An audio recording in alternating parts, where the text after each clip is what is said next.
Well, welcome to the Harbor.Church podcast. I am your host, Katie Rose. I'm just kidding. I am not. Katie Rose, you look so good. I am John Petty, and I'm the worship director here at Harbor.Church. And we had kind of been talking as a worship team about what does it mean to like lead our church in worship, and all of these conversations that I feel like I get to have sort of in the background. And I'm like, man, how do I bring this to you guys and actually express what we believe worship is here at Harbor.Church? So I have asked a couple of different people, but today we have our very special pastor's wife, which is the least exciting thing about her, Kaleigh Adams, here with us. Hello. Hi, Kaleigh. How are you? Wow, what an intro. It's just so exciting to be here. I'm so glad that you are here. And I really want to dive into today, like what is worship? Yeah. You know, it's music, it's not music, does it need to be mostly music, you know, whatever. Yeah. And I'm the worship director here, and most of my job is music. So there can be some confusion with that, I think, sometimes. But really first, I kind of want to just hear your journey into worship. You have beautiful voice. You've been singing for a really long time. You're also a pastor's wife, so you go to a lot of church. I sure do. You do church a lot. Big church guy. So I think people would think maybe that like that's sort of an easy thing for you, but I'm sure just growing up in the church, I'm sure it was you know, something that you had to kind of deal with and contend with and figure out exactly what what worship was for you. So tell me a little bit about that. Yeah. So grew up, you know, in a church environment. The church that I grew up in, when we started there, was like really kind of conservative, like buttoned up Baptist, hymns and a piano. And it was actually really cool for my family, you know, kind of the way that God worked it out, where that church was sort of growing and expanding and changing their, you know, not their theology, but like their methodology.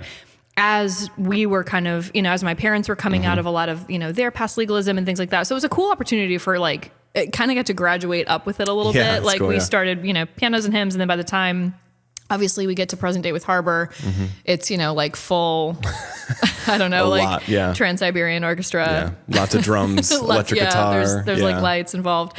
And I think for a long time, like I stumbled into realizing like, oh, I can sing and this is a thing. And, I was very, very early in on the like performance side of it, if that makes sense. Like I was kind of on the stage end of it. And so a lot of it there was a lot of, thought around, okay, well, am I singing this right? Or how is this, you know, coming across? Or like, is my voice okay? And so I think that consumed a lot of my energy for a long time. Yeah. And then I remember actually going to a concert right around the time that like Christian worship concerts became a thing. Because I think you and I grew up with like, you know, there's like CCM, you know, contemporary Christian artists, like, you know, like you got Audio Adrenaline doing their thing or whatever. But the like, oh, I'm going to go to the... Like a worship concert. I'm going to go to the TD Garden and like watch like a worship concert was sort of new. Super weird, And I remember going to those in the beginning, and honestly, like, if I'm being real, like kind of being bummed out by it. Like it just felt like a lot of like noise. It felt like a lot of like flash and emotion. And I didn't get it. Yeah.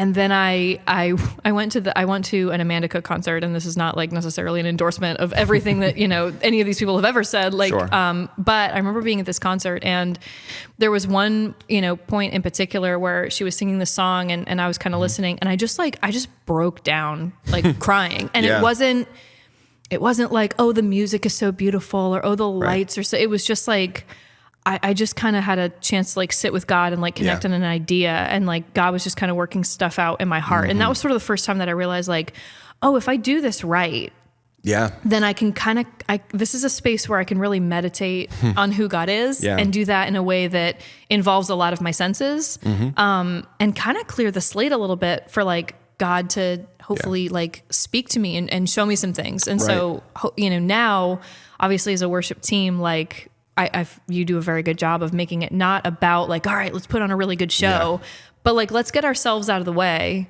So that, you know, as a church, we can sing the song together, connect on this idea together, and just like clear our minds, clear our hearts, and let God talk. Yeah, no. And that is, I think, like, if there was a stated goal for our team on a Sunday morning, is like, we want to prepare the way for the Word of God. Yeah. Right. We know, like, when we open up the Word of God, it is going to bring change, but also, like, it can be offensive. It can be hard to hear. Right. It can be something that, like, if I'm walking in at Right. 8 a.m., like, I'm like, man, I'm getting slammed with the truth of God. Yeah. So, like, worship gives us an opportunity and a space to kind of lead into that. I think it's interesting because we've talked about this before, but I think that there is sort of a hesitation nowadays with this type of, like, whether it's a worship concert or these bigger, more produced, let's say, worship teams, where I think people throw a lot of stones about, like, emotionalism and all of this stuff. And I think there's a real part of that. Like, I don't want to ever be accused of trying to manipulate people's emotions. Right. But I also think that there is a part of it where like, God's created that emotion in me. And I think we've talked about this before. Like, what do you think is why do you think that's so offensive to people often, that's that emotional piece of it? And, like, how do we still do worship in the way that we do and not get caught up in this, like, well, it can't be emotional and it has to be theological, or it can't be super theological because I won't connect with it in my heart. Like, how do we deal with that? Yeah, it's funny. Like, I think people naturally, they don't want to be manipulated. And I think that's kind of the key is there's a difference between providing a space for emotions to do what God created them to do. Yeah, actually. right. Like, God gave us emotions. Like, we're not emotionless. Like, emotion's not a bad word. Of course. So there's a difference between creating a space that's like, all right, hey, let's create a safe space for emotions to do what they're designed to do, which is stir something up in us, kind of cause us to, like, look for an answer. There's a difference between that or trying to emotionally manipulate where you say, all right, we're going to get the lights in exactly a right spot, and we're going to, do all this stuff to make you feel this specific thing at this specific time. We're going to get scientific about it. And that's a totally different thing. I actually loved a different podcast. Corey Asbury, who's a worship artist, was talking. I think this was him, and he was kind of like, honestly, I think some of this is a weird take. You would never look at a comedian and be like, you emotionally manipulated me into laughing.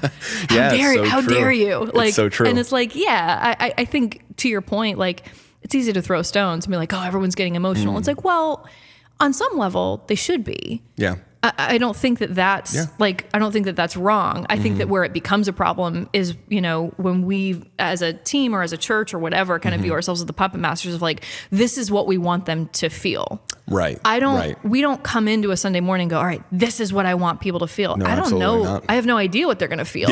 But I want them to get to a place where they feel safe enough and vulnerable enough to feel something. I mean, it is like a movement towards, like, let's get like sensitive as a church, right? So, like, that is gonna be, like, there is gonna be emotion on the front end of that, where I'm, like, allowing my emotion to get drawn towards God. I think maybe part of that sort of aversion to that in the church is, quite frankly, I think it comes from the fact that I was talking about this with somebody else pretty recently, that I think that worship might be tailored a little bit more towards women than it is towards men. And I think that that's part of it. Like, these ultra emotional songs, sometimes they're not relating to men. So I think that because of that, men, and I think people in general that are not emotionally led, look at what we do and they're like, that's not for me. Right. Like, that's not for me. And so when it comes to worship, I think what would be helpful, at least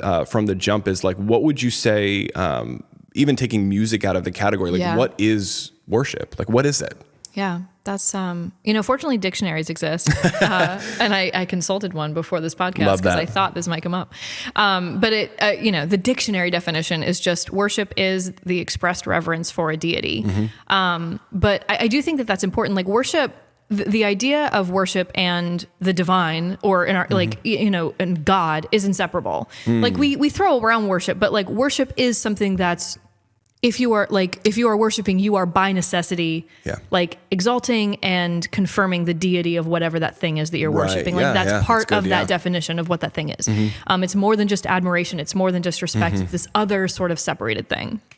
And so worship for us is the moment, whatever that looks like, when we're saying, okay, hey, we're recognizing you're God and I'm not, and neither is anything else. Right. Yeah, and that's at the heart of it. Like, however we're expressing that, that's worship.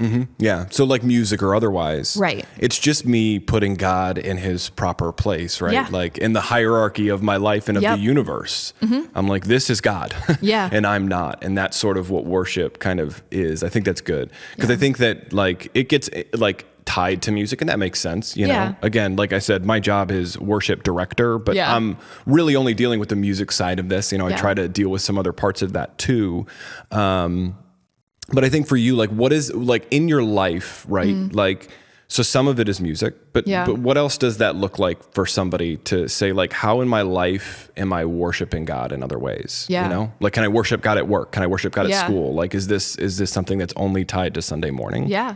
I mean, obviously it's not just tied to Sunday morning, and worship. Again, worship is any time you're saying, okay, I'm taking a moment to recognize, reflect, and confirm that God, you're God, I'm not, and nothing else is either. And that can look like setting time aside to pray, to read scripture, but it can also just look like being obedient. Like I had a moment literally today, like in the last 5 hours, where I was just in a conversation, and it was kind of, a couple people were talking, and it wasn't anything awful, but I just felt like in my spirit, I was like, I need to like gracefully exit this conversation. Like it's just taken a turn that like isn't good for my spirit. It's not good for my reputation. Like it's just not, this is not good. And God was very kind and like kind of gave me a way to like, you know, slink out of that without being like a sanctimonious weirdo. Sure.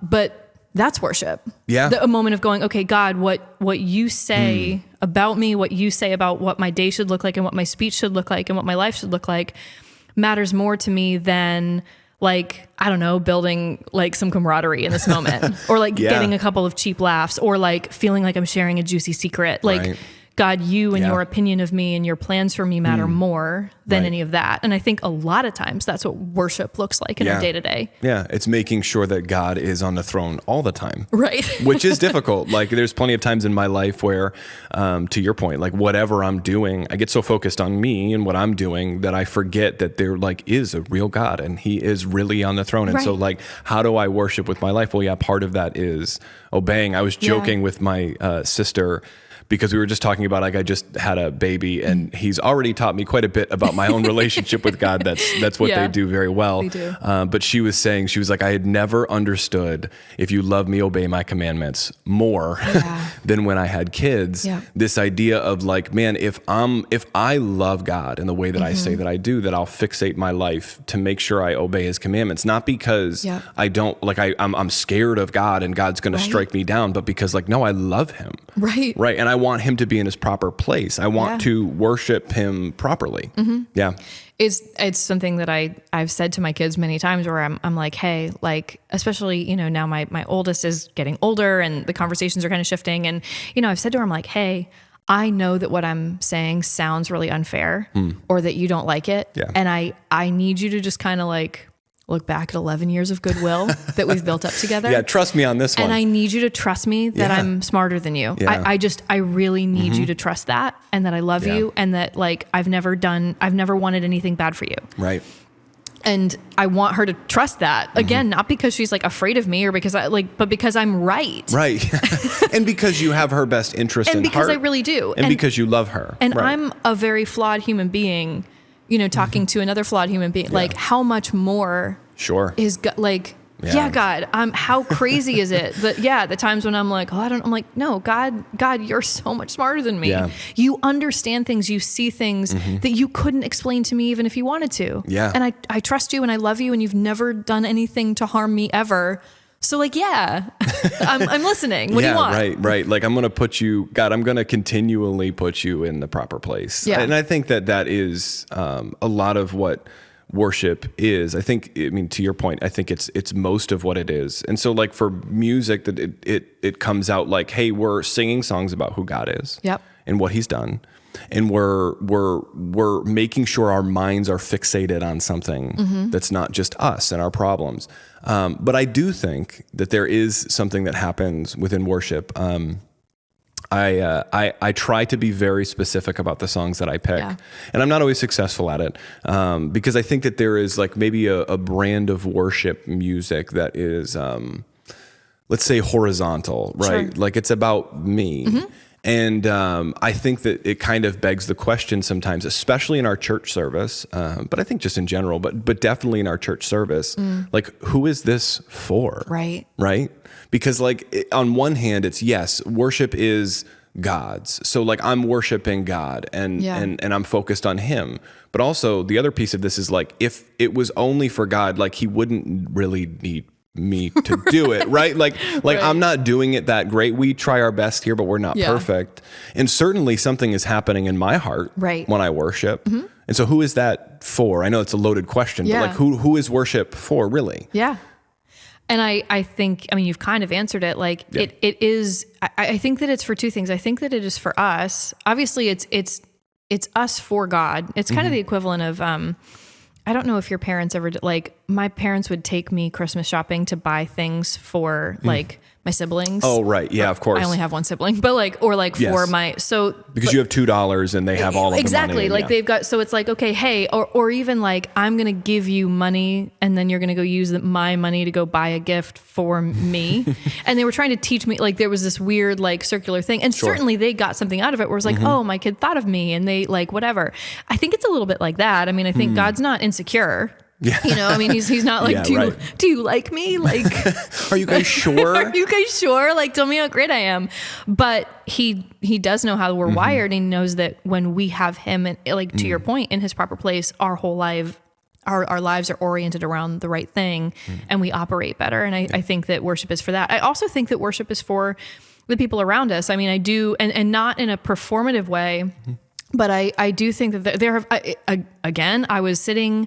I happened to be in worship this Sunday and I was sitting between two people that it just so happens have lost children. And it was kind of random how that worked, but it was such a powerful thing for me standing between these two people and hearing them sing these songs and worship. And it was such a like it was doing something for me hearing them worship and realizing like, right.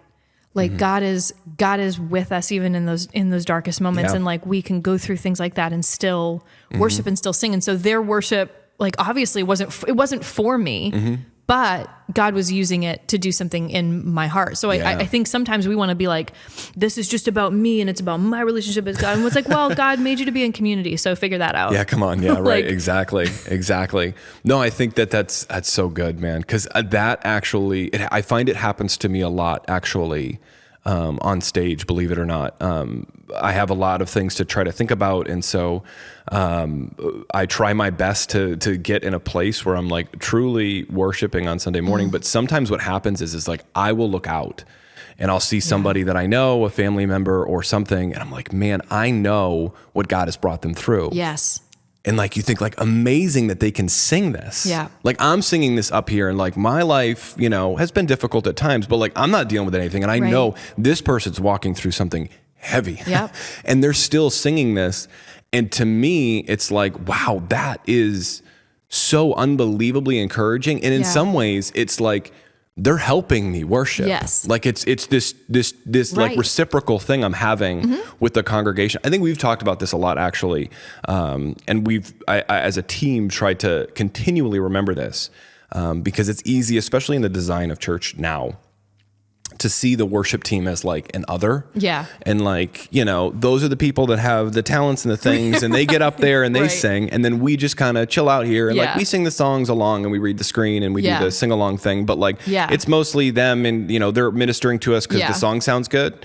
But also like, I think that biblically speaking, this is like a congregational thing that's happening, 100%. Right? Like this is something we're doing together. Can you speak to that a little bit? Yeah. I mean, I think I made the comment to our band. I was, that ultimately the congregation is the lead singer of this band. Yeah. Like we practice as a team and then like the lead singer shows up and we're all together. And yeah, I mean, I don't know if have you ever like played out at like did you ever get in like the bar band scene? Yeah, like a few times here or there. Yeah, I like did it very, very briefly. And I think you would probably agree. It's the worst. It's the worst. It's terrible. It's terrible. Like absolutely, it is soul crushingly like drain every meaning, like ounce of meaning out of my soul. Terrible. And I've said it before to other people. If what we do in there is a rock concert, it's a bad one. Yeah, no, it's straight up, man. Like I'm under no delusions. You know what I mean? Like everybody on our team is very talented and is amazing. But like, yeah, if the standard is like, if people are coming here to see a concert, then like, hit the House of Blues, brother. Tickets aren't that expensive. Like this is a lot. Like why? Yeah. But that's not what this is. Like. Right.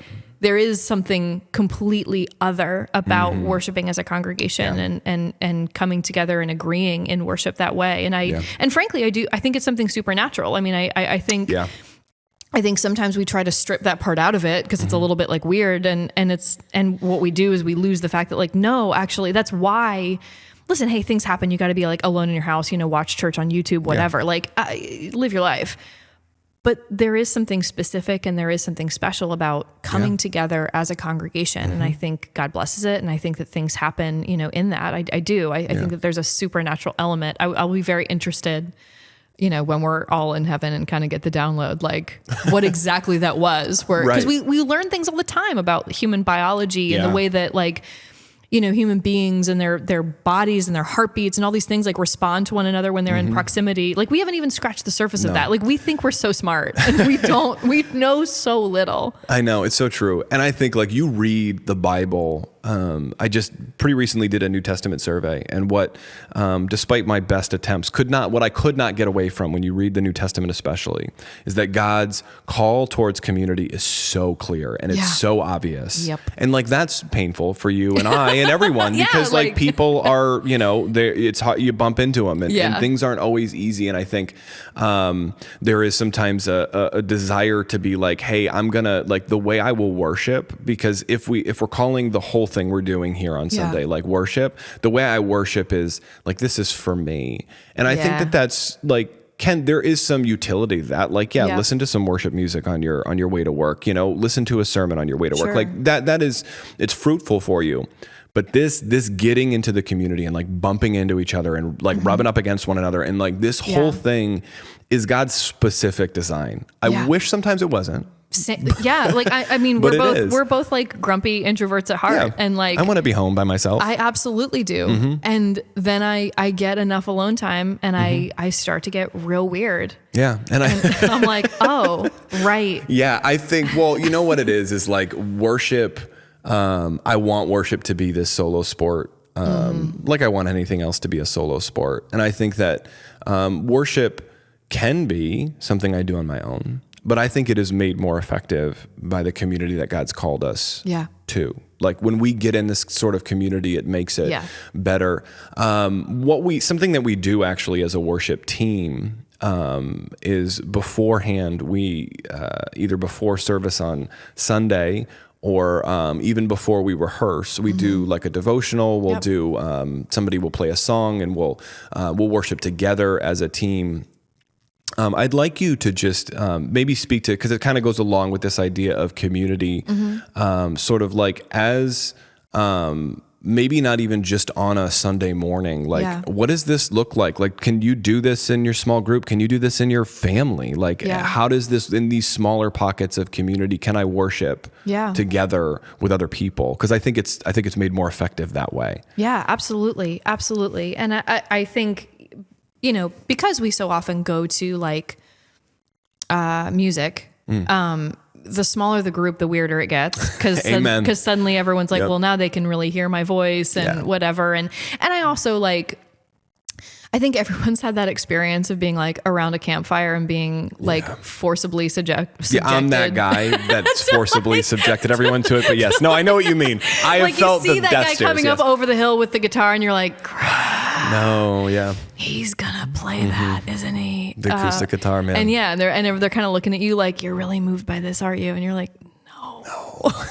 Please stop. I'm so uncomfortable. I've never felt that about you, but that's very kind.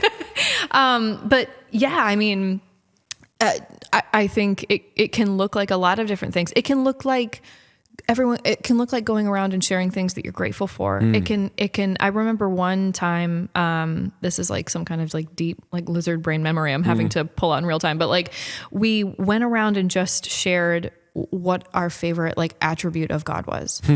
Like, I don't know. It was very like, oh, I'm so grateful for God's wisdom or, whatever.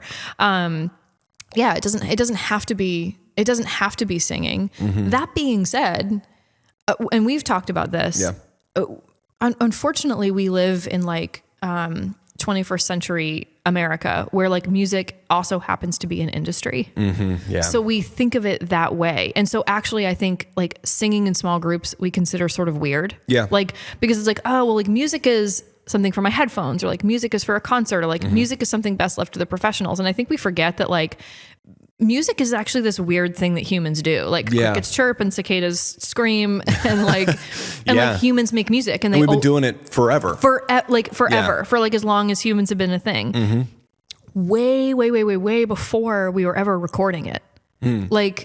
So I to kind of go back on what I said, it doesn't have to be music, but I would say like, I don't know, play around with it. Like get a little weird with it. See what happens. Like sing some hymns with your kids. It might feel super strange, but I think that there's probably something kind of powerful and good about removing the like mythos of like, oh, music is like a thing for professionals. And like, no, music is like a thing humans do. Yeah. And some humans do it in a way that sounds better than other humans. But like, music is a thing humans do. 100%. I remember a little bit ago we did, we took communion as a worship team, and our lovely Pastor Ron sort of led that for us. Yeah. And after it, he said, he was like, actually in the Bible, that when they did this, it says they left, they sang a hymn and then they left. Yeah.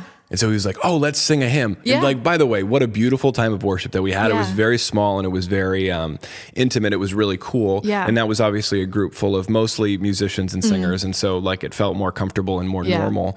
But I do think like you read this in the Bible, like it even says like, I forget where it is, but it talks about like singing to one another. Yeah. And that same way we were talking about like this sort of communal piece of this, like I'm singing to you about God and you're singing to me about God. And it feels uncomfortable. Yeah. And I know that it does. Yeah. But like I have said for years, like I wish that people knew, I wish that you all knew that I could see you from the stage. I can see all of you. We can see you. We know exactly what your face looks like. It's true. And it isn't so much as I need people who are non-musical to be musical all of a sudden. Yeah. But this act of using music in a way to put our hearts back towards God, like it literally, like I think I say to the church all the time, like I don't care if you sing. I think it's important that you do. Yeah. And I think it's important that you use these words to put your heart back towards one another. But to your point, like any of this stuff that we do together that reminds us that God is in control and he's God,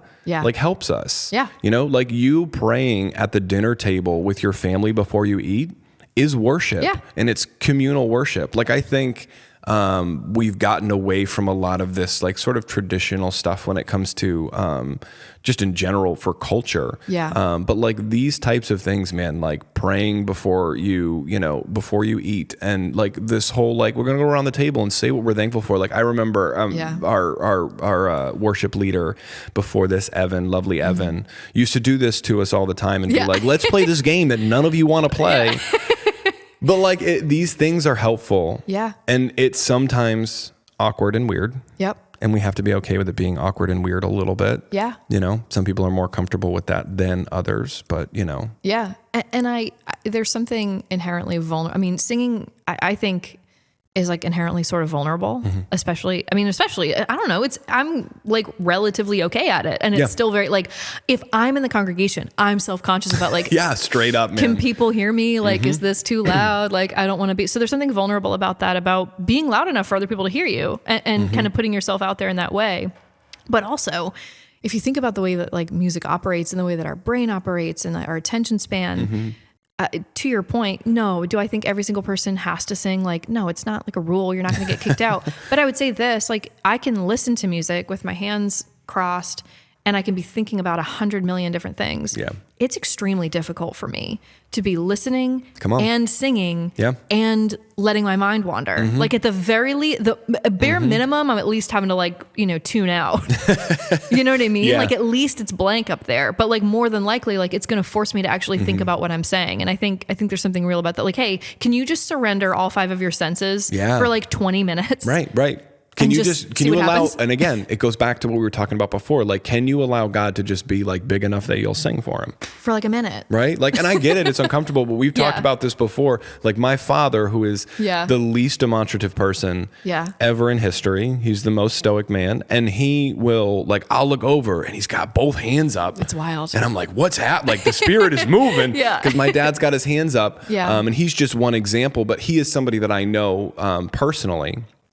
And I know that despite how much of it is in his house, he's not a musical person. He's not a demonstrative person, but he recognizes that this time that we spend as a church is designed to get our hearts back towards God. And I think just to sort of tie a bow on all of this, I would like to hear kind of your thoughts on why exactly we do this in our church service, because I think it's kind of like people think it's a given. Like, we have the music and then the guy gets up and he says all this stuff.